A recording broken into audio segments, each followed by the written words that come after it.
Joining me now in the studio is the founder of Aware Girls, Gulalai Ismail. Thank you so much for being with us and congratulations Thank on you, the it's an award. honor. You started this organisation at the mere age of 16. I mean, given how conservative Pakistan is, how did your family respond? What did they think of it? I think Pakistan has changed a lot in the recent years, and it was very different for me as a teenager than it is now. It was very different then.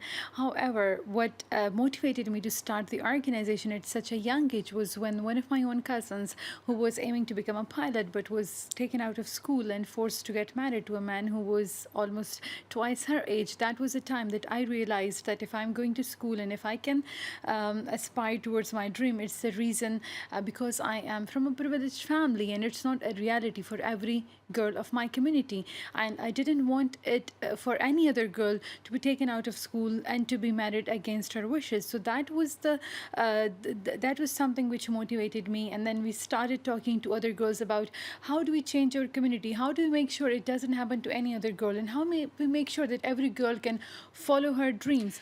Now, Malala, in fact, is one of your success stories, if you like. She attended one of your programs back in 2011 and sadly went on to be shot in the head by the Taliban. However, of course, then going on to win the Nobel Prize.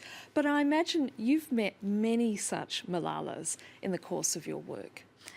Young women in Pakistan, young girls especially, they are very passionate and motivated. They do understand at times that if there is inequality, they feel it and they do raise voice against it. There are, when we work with young women, every year we develop discussion groups and capacity building groups of young women and girls, and out of every group, like there are tens of girls leaders which work in their community, which give back, who give back to their community. There are many girls in Pakistan, many young women in Pakistan who are working to reshape their world, to make their communities a better place. They do understand that discrimination is not something natural, inequality is not natural, and we have to work towards making this place a better place. And they do understand now, they do understand that if they want to change the world for themselves, they have to speak up. Girls have started to learn that if they don't speak up for their rights, the world for them will not change.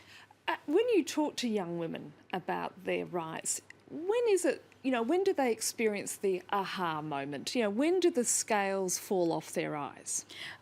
When girls come to our programs, initially they come with a lot of inherited and internalized ideas from the society, which they have learned while growing. But once they start learning about their human rights, once they start exploring their capabilities, it's the aha moment. I will give you an example. We were once doing a training on political leadership skills for young women, and on the first of the training, when we asked those girls that what do you think what is the role of girls and young women in the politics, most of them said that politics is about men, it's a dirty job, it's not about them, they don't want to be politicians.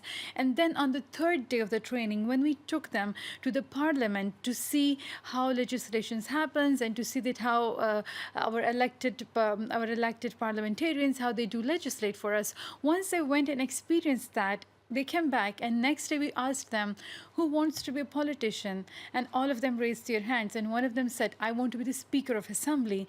Because it's different when they have not explored what equality is. When women have not explored what freedom is, they may not value it. But once they explore freedom, once they explore and experience empowerment, that's their aha moment. They want to be empowered for the rest of their life. So clearly you make efforts to get young women to think about entering politics, and the other key thing is for them to go back to their towns and villages and stop others from becoming radicalised. That is very dangerous work, especially when you think of a group such as the Taliban.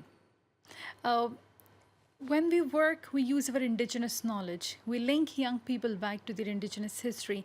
The northwest of Pakistan, which today is known as one of the most dangerous places in the world, it was once some decades ago. It was a land of non-violent movement. We had a great local hero known as Bacha Khan and also known as Frontier Gandhi, who was mobilizing people all around the northwest of Pakistan to use non-violence as a tactic for freedom. So we are a land of non-violence. We have indigenous history of non-violence, and we use that indigenous knowledge, indigenous role model to connect back young people to the history. And once you use indigenous knowledge, local skills, it's very easy for young people to accept the facts. It's very easy for them to accept non-violence and to accept an alternative way to violence. Yourself are also at risk. Uh, well, when you work on changes, on changing the status quo, when you work on challenging Taliban, who are one of the most violent groups in the world, when you go and challenge them, and when you try to prevent young people from joining them, then of course it's risky. And because we have a high impact, there are actors or groups who want to silence us. And I think that self-censorship is not a good option. They want to create fear so that we may silent ourselves, and so that we don't work for peace. But every time there is something, we just increase the amount of work we do. We expand our You're programs. clearly not afraid. No, because I think that if you're afraid, then fears lead to hatred, and our world needs bravery and courage. Gulalai, I'm afraid we're going to have to leave it there. Thank you so much. Thank you for having me. Thank you.